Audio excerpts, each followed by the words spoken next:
Everyone, আপনারা সবাই কেমন আছেন? আশা করি খুব ভালো আছেন এবং সুস্থ আছেন। আমি Poushali, welcome you all to another new blog. আজকের ব্লগে মোটামুটি আমাদের বেশ কয়েক বছরের একটা শখ পূরণ হবে বলে সমস্ত কিছু রেডি করছি। আগের ব্লগটা থেকেই আমি আপনাদের বলছিলাম যে আবার একটা ট্রিপ আছে, বেড়াতে বেরোবো। তো সেজন্য বেশ কিছু দিন ধরেই গোছাতে শুরু করেছিলাম, জিনিসপত্র এক জায়গায় রাখছিলাম।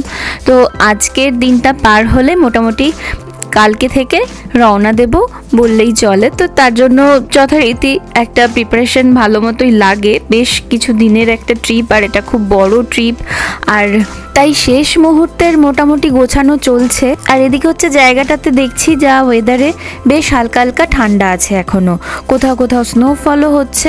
তো সেজন্য ওই জ্যাকেটগুলোও সঙ্গে নিতে হচ্ছে। জ্যাকেট নিয়ে কোথাও বেরোতে একদমই ভালো লাগে না, জানেন তো, কারণ জ্যাকেট নিয়ে বেরোলেই দেখেছি আর বাকি সমস্ত জামা কাপড়ের জায়গা ওই একটি ট্রলিতে কম হয়ে যায়। আর এদেশের তো বলেইছি আপনাদের যে ডোমেস্টিক ফ্লাইটগুলোতে শুধু ওই লাগেজগুলোর মধ্যে কেবিন লাগেজগুলো ফ্রি, বাকি চেক ইন লাগেজ যা নেওয়া হবে সব ব্যাগ প্রতি কিছু করে অ্যামাউন্ট মানে কিনতে হয় আর কি। তো সেজন্য যদি জ্যাকেট নেওয়া হয় তখন আবার অন্যান্য জামাগুলো নিতে বেশ অসুবিধা হয়, জ্যাকেটের জন্য ফুলে থাকে বলে। তাই জন্য এই সমস্ত কিছু ভালো করে গোছানোর চেষ্টা করছি যাতে জ্যাকেটগুলো অ্যাট লাস্ট ঢোকানো যায় আর কি। আর এখন দীপ আর রন যথারীতি স্কুল আর অফিস গেছে, সেজন্য দীপকে পাচ্ছি না। ওকে না পেলে আবার ব্যাগে এই জ্যাকেটগুলো ভরার সময় একটু ওই চেনটা আটকে টিপে ধরতে হবে, ওইটাই সমস্যা হচ্ছে। যাক চলুন, এদিকে আমি হাত চালিয়ে কিছু রান্না করে নিচ্ছি, কারণ আমাদের ফ্লাইট কালকে যেই জায়গাতে হচ্ছে গিয়ে ব্রেক আছে, সেই কানেক্টিং ফ্লাইটের জায়গাটাতে হচ্ছে প্রায় 3-3.5 ঘন্টা আমাদের লেওভার আছে। তো ওই সময়টায় কি খাবো হয়, যদিও এয়ারপোর্ট থেকে খাবার কিনে নিলেই হয়, কিন্তু তার আগে অলরেডি খাবো। তাই জন্য ভাবলাম যে বাড়ি থেকে একটু কিছু বানিয়ে নিয়ে যাই। তাই আমি একটু আলুর তরকারি করে নিয়েছি, আর সঙ্গে এই এখন একটু ওই মটরশুঁটির কচুরি, কিন্তু আটা দিয়ে জাস্ট রুটির মতো আর কি, খুব একেবারে ছাঁকা তেলে না ভেজে এরকম আর কি, জাস্ট এপিট ওপিট একটু তেলে ভেজে নিচ্ছি। আর তার সঙ্গে বেশ কিছুদিন থাকবো না বলে বাড়ির অনেক কিছু কাজ যেগুলো একটু এগিয়ে রাখতে হবে, অথবা যেমন গাছগুলো, বাগানের কিছু ছোট ছোট গাছ আছে যেগুলো আবার কদিন, এই সময়টা ছিল অ্যাকচুয়ালি মে মাসের একদম শেষ করে, তো মোটামুটি গরম পড়েই ছিল, মানে এই সময়টা থেকে গরমটা পড়তে শুরু করে আর কি। আমেরিকার যেসব রাজ্যগুলোতে গরম পড়ে, তো গরমটা ভালোই পড়ছিল। তো ফলে কি হচ্ছে যে গাছে জল প্রত্যেক দিন না দিলে গাছগুলো একদম খড়খড়ে হয়ে যাচ্ছিল। তাই জন্য ভাবছিলাম যে নিচে বন্ধুকে বলে এসেছি যে ওর কাছে ওর বারান্দায় গাছগুলোকে রেখে চলে যাব, তাহলে পরে ও জল দিয়ে দিতে পারবে। সেজন্য সেই সব কাজ একটু এগিয়েও রাখছি। আসলে এইসব গাছ, তারপরে মায়ার কোনো জিনিস, যেরকম কোনো কুকুর বেড়াল পোষা থাকলে কুকুর বেড়ালকে না হয় সঙ্গে করে নিয়ে চলে যাওয়া যায়, কিন্তু গাছকে তো আর সঙ্গে করে নিয়ে যাওয়া যায় না। সেগুলোকে আবার যত্ন সেই কটা দিন কে করবে, এইটা নিয়ে খুব চিন্তায় থাকতে হয় যদি এই গাছপালা করতে হয়। কারণ জল না দিলে সত্যিই দেখেছি গরমের দিনে গাছগুলো খুবই করুণ অবস্থা হয়। তাই ওদের একটা ঠিকঠাক ব্যবস্থা করে দিলে পরে আর চিন্তা থাকে না।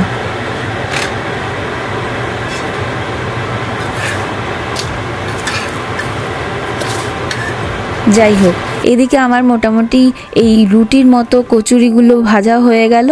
আর চলুন এবার গাছ টাছগুলো একটু নামিয়ে দিয়ে আসি। তারপরে ওদিকে রন চলে আসার সময় হয়ে গেছে, ও চলে আসলে ওকে সব কিছু করিয়ে তারপরে গিয়ে বাকি সমস্তটা আর কি আছে রেডি করে আর রাতের দিকে বেরোবো। এবার খুব মনটায় আনন্দও হচ্ছে, কারণ জানেন তো, এক হচ্ছে আমার দিদের বাড়ির ওপর দিয়ে আমাদের ফ্লাইটটা, ওদের ওখানেই হচ্ছে ওই এয়ারপোর্টেই অনেক ঘন্টার লেওভার আছে, কি জানি দেখা করতে পারবো কি না। আর তাছাড়া আর একটা বড় কারণ হচ্ছে কি, টেক্সাসে যে বন্ধু বান্ধবদের সঙ্গে থাকতাম সেই বন্ধু বান্ধবরা সবাই মিলেই এই ট্রিপটায় যাচ্ছি। তো যাই হোক চলুন, ওইদিকে রন এসে গেছে, ওকে নিয়ে আর বাড়ি আসি।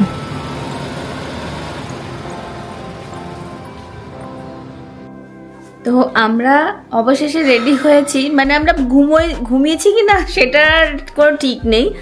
আমি ওই 10 মিনিট মতো হয়তো ঘুমোলাম, কারণ সমস্ত কিছু এত কিছু প্যাক করতে করতে ওই যে বললাম যে ট্রলিতে আটানোর একটা বেশ বড় চাপ, তো সেগুলো করতে করতে আর দীপ তো সারাদিন অফিস, তো লাস্ট মুহূর্তে ওকে আমার খুব দরকার ছিল, না করে দিলে ওর হতো নাই। দাঁড়া ক্রিমটা মাখাবো।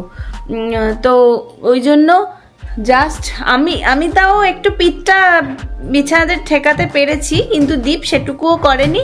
এখন বাজে এই যে ঘড়িতে দেখুন রাত্রি 3:30, এটা রাত্রি 3:30। তো আমাদের ফ্লাইটটা হচ্ছে গিয়ে 6টার সময় বললাম। তো যাই হোক, এখন সমস্ত কিছু আপাতত গোছানো হয়ে গেছে। আর ঘুঘু পাখিকে এখন সত্যিই ঘুঘু পাখিই লাগছে। ওকে একদমই কষ্ট করে রেডি করাতে হয়নি, কারণ ওকে বলে দিয়েছিলাম আমরা যে তুই উঠে যাস, কিন্তু তো উঠে গেছে। এখন বেরোই, চলুন তাড়াতাড়ি করে, না হলে আবার এত কিছু করার পরে আবার তখন দেখা যাবে কি যে ফ্লাইটের কিছু গড়বড় হলো। তো যাই হোক, বাইরে এখন অন্ধকারে, এখন শুধু উবার ডাকা হবে আর সমস্ত ব্যাগগুলো নিচে নামিয়ে তারপর বেরোবো। প্রতিবার লাগেজের সঙ্গে এই রনের কার সিটটাও নিতে হয়, তো ওই জন্য যেন লাগেজগুলো আরও বেশি ভার ভার মনে হয়। কারণ দীপ যদি দুটো ট্রলি নিয়ে নেয় বা দুটো হাত যদি ওর এমনি এনগেজ হয়ে যায়, তখন আবার ওই কার সিটটা কে টানবে, ওইটা বেশ সমস্যার হয়। তো কার সিটটা আর কতদিন যে বয়ে বেড়াবো জানি না। যদিও কার সিটের বদলে বুস্টার সিট নিয়ে নিলেও হয়, সেটা অনেক হালকা হয়, এত বড় আর হয় না। তো আমাদের এবারে আর বুস্টার সিটটা কেনা হয়নি, তাই জন্য কার সিটটা নিয়েই বেরোতে হচ্ছে। যাই হোক, উবার চলে এসেছে আর আমরাও বেরিয়ে গিয়েছি এয়ারপোর্টের উদ্দেশ্যে। 4 বছর ধরে কি ভাবছো? 4 বছর ধরে একটা কি বলবো অতৃপ্ত, সেই কবে থেকে ভাবছি যেখানেই থাকি ইউএসএর, যে একটু ইয়েলোস্টোনটা যেতে হবে। এটা একটা মেন পার্ক, যেগুলো বাকেট লিস্টে আছে। তো তার বেশ কয়েকটা বাকেট লিস্টে স্টিল আছে, বাট ইয়েলোস্টোনটা আর তার কাছে ভীষণ স্পেশাল, খুব স্পেশাল। আর তার সাথে এখন বোনাসটা গ্লেসিয়ার পার্কে যাব, দেখি। হ্যাঁ, তো যাই হোক এয়ারপোর্টে পৌঁছলাম, এখন বাজে 4:15। এয়ারপোর্টে পৌঁছলো আমাদের 4টের মধ্যে, মানে 2 ঘন্টা আগে পৌঁছানোর কথা। এখন তো আমি সে আগের দিনের ব্লগটাতেও বলছিলাম যে ভোরেও যেরকম সেরকম মাঝরাতেও, আবার রাতের শুরুতে, সকালে কোনো সময়ই এয়ারপোর্ট ফাঁকা দেখতে পারি না। তো যাই হোক, চলুন ভেতরে যাই। এখন সমস্ত ভেতরে গিয়ে এই সিকিউরিটি এসব করে তারপরে গিয়ে বসবো গেটের কাছে। এবারের ট্রিপের আমাদের ফ্লাইট ছিল ডেল্টা এয়ারলাইন্সের। আরও অন্যান্য যেসব এয়ারলাইন্সগুলো আছে, যেমন কি ইউনাইটেড, তারপরে আমেরিকান, সেগুলোতে 1-2বার করে চাপা হয়ে গেছে। আর তাছাড়া স্পিরিটটা হচ্ছে আমেরিকার এই ডোমেস্টিক এয়ারলাইন্সগুলোর মধ্যে বেশ চিপ বললেই চলে। তবে এখন আর স্পিরিট এয়ারলাইন্সের সব জায়গায় অপশানস দেখতে পাই না, তো আরও আর একটু কমে টিকিটগুলো হয়ে যায় আর কি। এমনিতেই তো বেড়াতে গেলে একটু খরচা টরচা হয়, তার মধ্যে আবার যদি ফ্লাইটের কস্ট অনেকটা বেশি পড়ে যায়, তখন আবার একটু গায়ে লাগে। তাই জন্যই স্পিরিট এয়ারলাইন্সটা বেশ ভালো ছিল।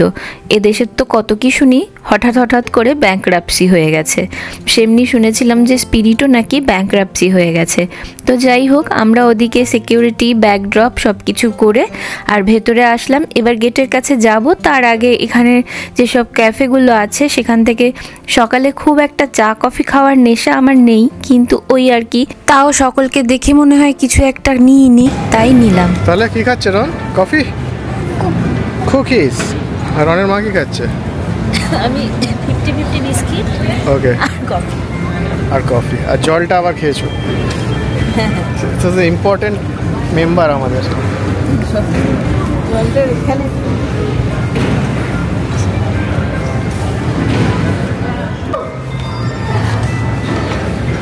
ওকে, তাহলে একটু কফি খাওয়া হয়ে যাক, তারপর আবার গেটের দিকে এগোতে হবে। 1 ঘন্টা আছে, বাট বোর্ডিং স্টার্ট হবে আর প্রায় 15 মিনিট পরে আমাদের এই D3 গেট। এখন আমরা জাস্ট নেমেছি, সরি কারেক্ট করে দিয়েছে, D13 রাইট, নট D3। তো এই দিকটা ডান দিকে যেতে হবে। একটুখানি চাটা তো খাওয়া হচ্ছে না, একটু কফি টফি খেয়ে নিই, তারপর এগোনো যাবে, রাইট? চলো রন, কোথায় যাচ্ছ আজকে? এখন কোথায় যাচ্ছ? Minneapolis. What Minneapolis? Minneapolis airport. না অ্যাভোকাডো তো খা। It tastes bad. কেন টেস্ট ব্যাড? গুয়াকামোলে খাস না? আরে এই ব্রেডটা ব্রাউন ব্রেডে করেছে, খেয়ে নে। বাবা মুখ করেছে দেখেছেন, একেবারে আরশোলা রেগে গেলে যেমন দেখতে লাগে তেমনি আবার আজকে ওর পুলোভারের কালারটাও হয়েছে। যাক, বেশি সকাল বলেই বুঝি খেতে চাইছে না। একটু অল্প কিছু খেয়ে না নিলেও আবার অনেকক্ষণ যেতে হবে, তো ফ্লাইটে খিদেও পেয়ে যাবে। পাউরুটিটা ধরে খা। Why is there liquid? এই অ্যাভোকাডো টোস্টেরও দাম মানে সেরা কি বলবো আর। এত দাম হবে ইন্ডিয়াতেই, সিঙ্গাড়ার দাম 250 টাকা। তো এবার আমরা চললাম বোর্ডিং গেটের দিকে। রন আমাদের নিয়ে যাচ্ছে।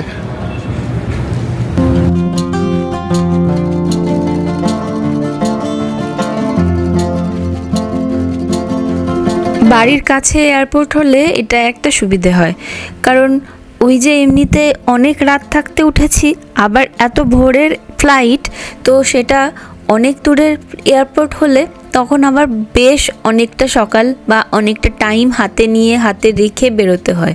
কিন্তু এক্ষেত্রে আবার যেহেতু খুব কাছেই এয়ারপোর্টটা, ওই মোটামুটি ধরুন 10 মিনিটের মধ্যে বাড়ি থেকে, তো সেজন্য খুব ভীষণ বেশি সময় হাতে নিয়েও বেরোতে হয়নি, আবার অনেক আগে থেকে উঠে রেডি হয়েও বেরোতে হয়নি।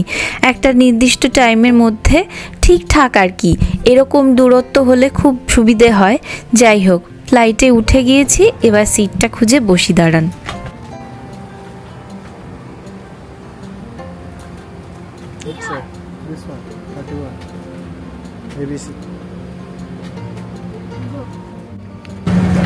তাহলে আমরা জাস্ট বোর্ড করলাম। প্রথমবার বুঝি একদম ফ্লাইটের লাস্ট সিটে এসে বসেছি, একদম ফ্লাইটের লাস্ট সিটে। না এই প্রথমবার।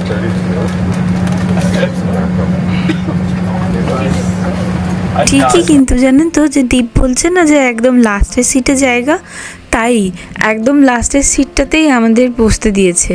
আর আমাদের পেছনের যেই রোটা আছে সেইটা হচ্ছে গিয়ে ওই কেবিন ক্রুদের জন্য। তো যাই হোক, যেখানেই বসতে দিক, আমার সবসময় মনে হয় একটি জানলা থাকলেই হলো। বাকি সমস্ত সিটেও তো তাই। আর ওই ডানার ওপরের সিটটা সব থেকে বেশি বাজে লাগে, কারণ না এদিকে দেখা যায় ভালো করে, না ওদিকে দেখা যায়। কিন্তু এই যে সিটটা পেয়েছি, এখান থেকে ওই যে ডানার কাছটা দেখা যাচ্ছে, তাহলে গিয়ে ভালো করে ভিডিও এবং ছবিটা তোলা যায়। আর না তো গিয়ে একটু অসুবিধে হয় ডানার ওপরে সিট থাকলে। যাক, এই ফ্লাইটগুলোতে দাম একটু বেশি নেয়, কিন্তু কমপ্লিমেন্টারি হিসেবে 1 কাপ করে কফি, আর তার সঙ্গে এই সান চিপসগুলো, এটা অপশনাল, হয় সান চিপস না তো বিস্কিট, এগুলো মিলিয়ে মিশিয়ে নেওয়া যায়। সান চিপসটা বেশ হেলদি, কারণ ব্যাপারটা পুরোটাই কর্ন দিয়ে তৈরি, আর কফি থাকে, সঙ্গে চাও থাকে, যে যেটা নেবে। তো আমরা একজন কফি নিই আর একজন চা নিই, আর তার সঙ্গে কোল্ড ড্রিঙ্কসও অফার করে। তো এখন তো সকাল, সেই জন্য সকলেই চা নিয়েছি, আর রন বলেছে ও কিছু নেবে না। তো যাই হোক, আপাতত এই সমস্ত কিছু নিয়ে আর বাইরের দৃশ্যটা দেখতে দেখতে আর আগামী দিনগুলো কিভাবে কাটাবো সেগুলো ভাবতেই বরং যাই। এখনো পর্যন্ত এই পুরো যতক্ষণ ব্লগে বললাম, তার মধ্যে দীপ আর রনের মুখ থেকেই আপনারা শুনলেন যে আমরা কোথায় যাচ্ছি। হ্যাঁ, যাচ্ছি আমরা ইয়েলোস্টোন ন্যাশনাল পার্কেই, তার সঙ্গে আরও 2খানা ন্যাশনাল পার্ক আছে এবারের ট্রিপে। তবে এখন প্রথমে নামবো মিনেসোটা রাজ্যের মিনিয়াপলিস এয়ারপোর্টে, আর তারপর ওখান থেকে আমাদের গন্তব্য হবে ইয়মিং বলে, যেই রাজ্যের মধ্যে ইয়েলোস্টোন ন্যাশনাল পার্কটি পড়ে।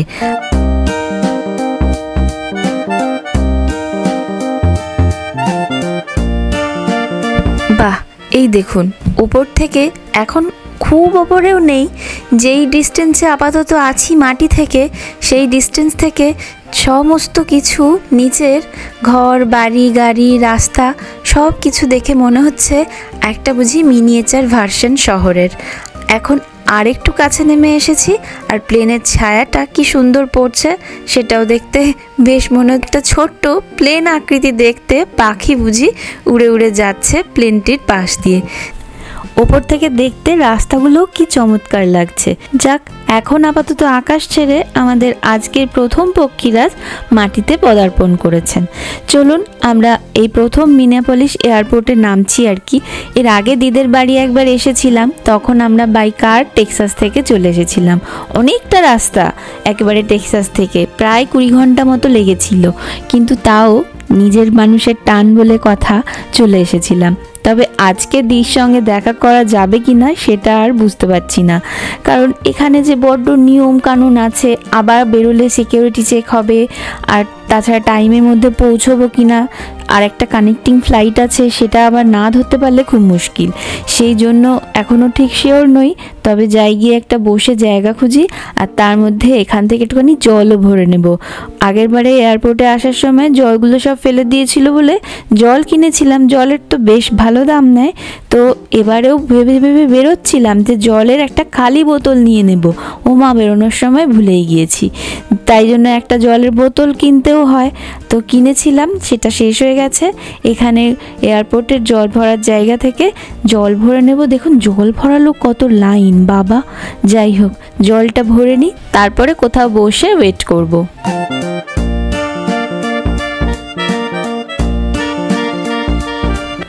গতকাল রাত্রিবেলাতে খুব একটা টাইম বেশিও ঘুমোয়নি রন।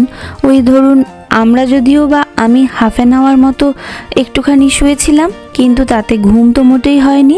দীপ তো একদমই ঘুমোয়নি, আর রন ওই 1.5 ঘন্টা মতো হয়তো ঘুমিয়েছিল। ওই 1.5 ঘন্টা ঘুমে তারপর থেকে এই ফ্লাইটটাতে, যেটা আগের ফ্লাইট ছিল ওই ফ্লাইটটাতে একটু 1 ঘন্টা মতো ঘুমিয়েছে। আর তারপরে এই গোটা রাস্তাটাই দেখছি দিব্যি খোশ মেজাজে আছে। আসলে কোথাও বেড়াতে গেলে বা কারোর বাড়ি টাড়ি গেলে বা কোনো জায়গাতে যদি যাওয়া হয়, তার আগে তিনি জেনে নেন যে সেখানে কে কে আসবে, তাদের মধ্যে কোনো বাচ্চা আছে নাকি, বা তার চেনা কেউ আছে নাকি। তো সেই মতো এবারেও জেনে নিয়েছিল যে তার চেনা কেউ আছে বা কোনো বাচ্চা আছে কিনা। তো সেইটাই জেনে নিয়েছে যে বন্ধু পাবে বলে দিব্যি খোশ মেজাজে। আর এই দেখুন, একেবারে মিনিয়াপলিস এয়ারপোর্ট থেকেই দেখতে পাচ্ছি যে ইয়েলোস্টোনে গিয়ে ঠিক কাদেরকে দেখতে পেতে পারি। কি অপূর্ব যে লাগছে। আমি আসলে কোনোদিনও মিনিয়াপলিস এয়ারপোর্টে আসিনি, তো ওই জন্য বেশ চমৎকার লাগছে। দেশের যে কোনো এয়ারপোর্টে গেলেই বসে থাকতে বেশ ভালো লাগে, তবে এই এয়ারপোর্টটিতেও ওই যেরকম দুবাইয়ের এয়ারপোর্টে টার্মিনাল টু টার্মিনাল একটু দূরে হলে যেতে গেটে পৌঁছানোর জন্য কানেক্টিং ট্রামগুলো থাকে, তেমনি এটাতেও রয়েছে, তবে এটার সাইজটা আরও ছোট, একেবারে ছোট্ট ক্যাপসুলের মতো। ওই দেখুন আসছে। সো ওয়েট করা যাক, C9-এ যেতে হবে। অনেকক্ষণ সময় এখন কাটাতে হবে, আর বেশ কিছুক্ষণ, 3.5 ঘন্টা একটু ঘুমোতে হবে। ঘুম খুব কম হয়েছে, ভোর ভোর বেরিয়েছি, বলতে পারছি না যে আর্লি উঠে এসেছি, ঘুমোই। হ্যাঁ, ট্রাম আসছে। কোথায় গেল ট্রাম? এই দেখো ট্রাম। ওই আগের ফ্লাইটটাতে আমি একদমই চোখের পাতা এক করিনি, আর এবার জানেন তো এত ঘুম পাচ্ছে, ওই জন্য ঠিক মুখ থেকে ভালো করে কথাও বেরোচ্ছে না। দেখবো কি ভালো করে, শুধু মনে হচ্ছে কোনো একটা জায়গায় গিয়ে আগে ভালো মতো জায়গা পেলে চেয়ার টেয়ার বসে তারপরে গিয়ে একটুখানি ঘুমিয়ে নিতে হবে। আসলে একটু না ঘুমিয়ে নিলে এবার যে ইয়োমিং বলে যে এই স্টেটে পৌঁছবো, সেখান থেকেও আরও কিছুক্ষণ আবার আমাদের একটা লং ড্রাইভ আছে, যেটা পৌঁছলে তবে গিয়ে পরে হোটেল আর সেখানে রেস্ট নিতে পারবো। যাক, তার আগে একটুখানি খাওয়া দাওয়া সেরে নিই। তোমাকে লুচি তরকারি না খাওয়াতে পারলাম তো কি আছে, আমেরিকার এয়ারপোর্টে বসে কচুরি আর আলুর তরকারি খাইয়েছি, শুধু ঠান্ডা।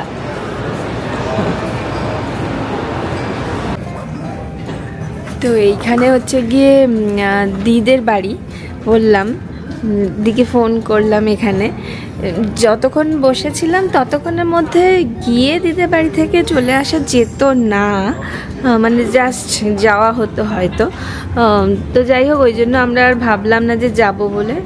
আর দিদাও ভেবেছিল যে প্রথমে আসবে, কিন্তু তারপরে ওদেরকে বারণ করলাম যে আর আসতে হবে না। তো যাই হোক, খুবই কাছে, 10 to 15 মিনিটের মধ্যে বোধহয় বাড়িটা ছিল। এখন তো চলে যাচ্ছি। আসার দিন ভাবছিলাম যদি যাওয়া যায়, কিন্তু আসার দিনে ওরা তো কোথাও বেড়াতে যাচ্ছে কেবিনে, তো ওদের ফেরার কথা আছে, তো হয়তো সেটা হবে না। যাই হোক, চলুন এখন যেখানে যাওয়ার কথা সেখানে পৌঁছোই। আর যাদের সঙ্গে মানে অনেক দিন ধরে যাদের সঙ্গে দেখা হয়নি, যে এই টেক্সাসে থাকতাম, সকলকে দেখতে পাবো, তো ওদের সঙ্গে মিট করা হবে। দেখ মনগুলো উপরে তুলে দিচ্ছে। আজকে দিনটাই এমন কি না কে জানে, মিনিয়াপলিস এয়ারপোর্টটা তবে বেশ ফাঁকা ফাঁকাই লাগলো। ওই জন্যই কিছুক্ষণের লেওভারে, প্রায় 3-3.5 ঘন্টার লেওভার ছিল, তাই ঠিকঠাক করে খাওয়া দাওয়া সেরে অল্প একটুখানি ঝিমিয়েও নিয়েছি। ওই ঘুমিয়ে নিয়েছি বলে এখন বেশ ফ্রেশ লাগছে। আর ওই যে আমাদের সেকেন্ড ফ্লাইট ওইখানে দাঁড়িয়ে রয়েছে, রেডি হলেই বোর্ডিং স্টার্ট হয়ে যাবে। তবে চলুন তাহলে আজকের মতো ব্লগটাও এখানে শেষ করি। আবার দেখা হবে নতুন কোনো ব্লগে অন্য কোনো দিন, অন্য কোনো সময়। ততক্ষণ সকলে খুব খুব ভালো থাকবেন, সুস্থ থাকবেন এবং সাবধানে থাকবেন। আর ব্লগটা কেমন লাগলো পারলে অবশ্যই কমেন্ট করে জানাবেন। ভালো লাগলে প্লিজ একটু লাইক, শেয়ার আর চ্যানেলটা সাবস্ক্রাইব করার আর পেজটা ফলো করার রিকোয়েস্ট রইল। অনেক অনেক ধন্যবাদ ভিডিওটা দেখার জন্য।